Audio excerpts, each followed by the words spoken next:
to our offices. We're very proud to be able to host you guys and be here to celebrate the events with AABDC. All of our brands, including Shandong, that I lead, stand for community.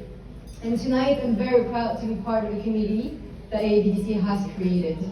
Thank you all for being here and being outstanding leaders that you are. You guys inspire us, inspire me every day to be a better version of myself. So thank you so much for being here, for being you. Thank you for coming, and happy holidays. And without further ado, it's my great honor to introduce you to John Moet. Thank you so much, Estelle. Well, I want to certainly extend my congratulations or welcome to everyone joining us tonight for this year-end reception. And I think that we have gone through a pretty tough year, and I'm glad to see everyone able to join us, and I hope you enjoy yourself.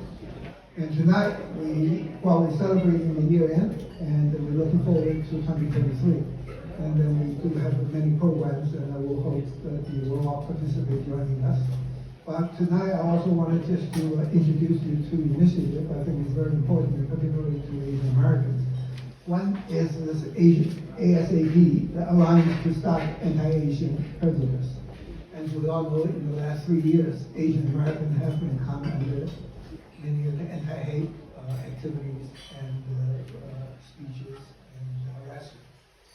And then I think that it's upon us really to take on to counter this type of activity. So we are reaching out to the business leaders around the country and ask them to speak out, and also to elected officials, have them to come out, also to denounce this anti-Asian hate. And so on January 20th, we were celebrating the Lunar New Year at the Federal Hall downtown on the 26th of Wall Street. Thank you to the Asian American Business Center. Thank you to everyone who made tonight possible.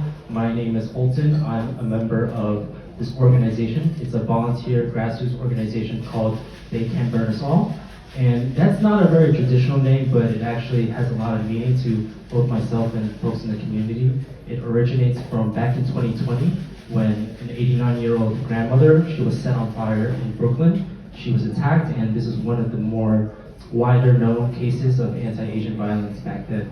And so from those rallies that we had, we wanted to come out and do more substantive, more direct action events and initiatives, one of which is what President John mentioned before. And so you might also see flyers around the table. Be sure to check those out with more information about our org. And so I come up from a family of small business owners, but it doesn't really take having a family member to know how much Asian businesses contribute to the economy, to our community, especially in Chinatown and Flushing throughout the country. And in the past years with COVID, with the inflation, about the struggles that Asian business owners, including immigrants, have to go through, I think many of them have kind of had to fend for themselves when it comes to areas where the city or the government or local law enforcement is not there to protect them. And so one of the efforts that we came up with was in response to the unfortunate tragedy to Michelle Go back in January, almost 1 year ago. And Grand Street Station itself is a station that there's no elevator access. This is what I told John in our conversation. There's many elders that go up the station and they're carrying baggages, and you think it's light, but it's actually almost heavier than myself. I've helped them, and it's been tough at some times. I'm very impressed by the state of our elders. They're very healthy, to say the least.